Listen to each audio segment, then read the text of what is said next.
Welcome to the Chronological One-Year Bible, April 12th. Today's reading is 1 Chronicles chapter 9, verses 35 through 39, 1 Samuel chapter 13, verses 1 through 5, 1 Samuel chapter 13, verses 19 through 23, 1 Samuel chapter 13, verses 6 through 18, and 1 Samuel chapter 14, verses 1 through 52. Jael, the father of Gibeon, lived in the town of Gibeon. His wife's name was Maacah, and his oldest son was named Abdon. Jael's other sons were Zur, Kish, Beel, Ner, Nadab, Gedor, Ahio, Zechariah, and Mikloth. Mikloth was the father of Shemaim. All these families lived near each other in Jerusalem. Ner was the father of Kish. Kish was the father of Saul. Saul was the father of Jonathan, Malchishua, Abinadab, and Eshbaal. Saul was 30 years old when he became king, and he reigned for 42 years. Saul selected 3,000 special troops from the army of Israel and sent the rest of the men home. He took 2,000 of the chosen men with him to Michmash and the hill country of Bethel. The other 1,000 went with Saul's son Jonathan to Gibeah in the land of Benjamin. Soon after this, Jonathan attacked and defeated the garrison of Philistines at Geba. The news spread quickly among the Philistines, so Saul blew the ram's horn throughout the land, saying, "Hebrews, hear this! Rise up and revolt!" All Israel heard the news that Saul had destroyed the Philistine garrison at Geba and that the Philistines now hated the Israelites more than ever. So the entire Israelite army was summoned to join Saul at Gilgal. The Philistines mustered a mighty army of 3,000 chariots and 6,000 charioteers and as many warriors as the grains of sand on the seashore. They camped at Michmash east of Bethaven. There were no blacksmiths in the land of Israel in those days. The Philistines wouldn't allow them for fear they would make swords and spears for the Hebrews. So whenever the Israelites needed to sharpen their plowshares, picks, axes, or sickles, they had to take them to a Philistine blacksmith. The charges were as follows: 1/4 of an ounce of silver for sharpening a plowshare or a pick, and 1/8 of an ounce for sharpening an axe or making the point of an ox goad. So on the day of the battle, none of the people of Israel had a sword or spear, except for Saul and Jonathan. The pass at Michmash had meanwhile been secured by a contingent of the Philistine army. The men of Israel saw what a tight spot they were in, and because they were hard-pressed by the enemy, they tried to hide in caves, thickets, rocks, holes, and cisterns. Some of them crossed the Jordan River and escaped into the land of Gad and Gilead. Meanwhile, Saul stayed at Gilgal, and his men were trembling with fear. Saul waited there 7 days for Samuel, as Samuel had instructed him earlier, but Samuel still didn't come. Saul realized that his troops were rapidly slipping away, so he demanded, "Bring me the burnt offering and the peace offerings." And Saul sacrificed the burnt offering himself. Just as Saul was finishing with the burnt offering, Samuel arrived. Saul went out to meet and welcome him, but Samuel said, "What is this you have done?" Saul replied, "I saw my men scattering from me, and you didn't arrive when you said you would, and the Philistines are at Michmash ready for battle. So I said, the Philistines are ready to march against us at Gilgal, and I haven't even asked for the Lord's help. So I felt compelled to offer the burnt offering myself before you came." "How foolish!" Samuel exclaimed. "You have not kept the command the Lord your God gave you. Had you kept it, the Lord would have established your kingdom over Israel forever. But now your kingdom must end, for the Lord has sought out a man after his own heart. The Lord has already appointed him to be the leader of his people, because you have not kept the Lord's command." Samuel then left Gilgal and went on his way, but the rest of the troops went with Saul to meet the army. They went up from Gilgal to Gibeah in the land of Benjamin. When Saul counted the men who were still with him, he found only 600 were left. Saul and Jonathan and the troops with them were staying at Gibeah in the land of Benjamin. The Philistines set up their camp at Michmash. 3 raiding parties soon left the camp of the Philistines.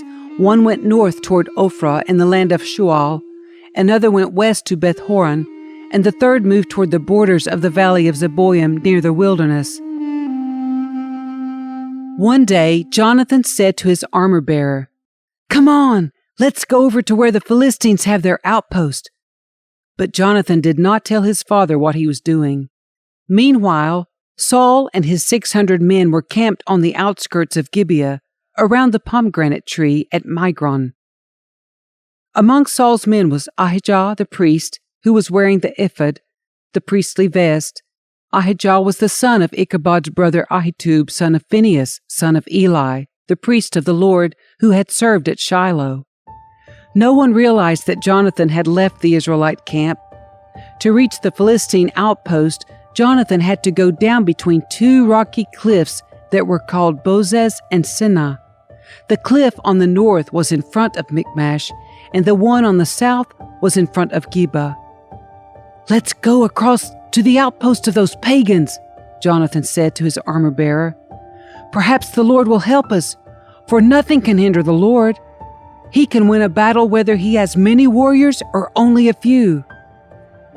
"Do what you think is best," the armor-bearer replied. "I'm with you completely, whatever you decide." "All right then," Jonathan told him. "We will cross over and let them see us. If they say to us, 'Stay where you are or we'll kill you,' then we will stop and not go up to them. But if they say, 'Come on up and fight,' then we will go up. That will be the Lord's sign that he will help us defeat them." When the Philistines saw them coming, they shouted, "Look, the Hebrews are crawling out of their holes." Then the men from the outpost shouted to Jonathan, "Come on up here and we'll teach you a lesson." "Come on, climb right behind me," Jonathan said to his armor-bearer, "for the Lord will help us defeat them." So they climbed up using both hands and feet, and the Philistines fell before Jonathan, and his armor-bearer killed those who came behind them. They killed some 20 men in all, and their bodies were scattered over about half an acre. Suddenly, panic broke out in the Philistine army, both in the camp and in the field, including even the outpost and raiding parties. And just then an earthquake struck, and everyone was terrified. Saul's lookouts in Gibeah of Benjamin saw a strange sight. The vast army of Philistines began to melt away in every direction. "Call the roll and find out who's missing," Saul ordered. And when they checked, they found that Jonathan and his armor-bearer were gone. Then Saul shouted to Ahijah, "Bring the ephod here," for at that time Ahijah was wearing the ephod in front of the Israelites. But while Saul was talking to the priest, the confusion in the Philistine camp grew louder and louder. So Saul said to the priest, "Never mind, let's get going." Then Saul and all his men rushed out to the battle and found the Philistines killing each other. There was terrible confusion everywhere. Even the Hebrews, who had previously gone over to the Philistine army, revolted and joined in with Saul, Jonathan, and the rest of the Israelites. Likewise, the men of Israel who were hiding in the hill country of Ephraim joined the chase when they saw the Philistines running away. So the Lord saved Israel that day, and the battle continued to rage even beyond Beth-aven. Now the men of Israel were pressed to exhaustion that day, because Saul had placed them under an oath, saying, "Let a curse fall on anyone who eats before evening, before I have full revenge on my enemies." So no one ate anything all day, even though they had all found honeycomb on the ground in the forest. They didn't dare touch the honey because they all feared the oath they had taken. But Jonathan had not heard his father's command, and he dipped the end of his stick into a piece of honeycomb and ate the honey. After he had eaten it, he felt refreshed.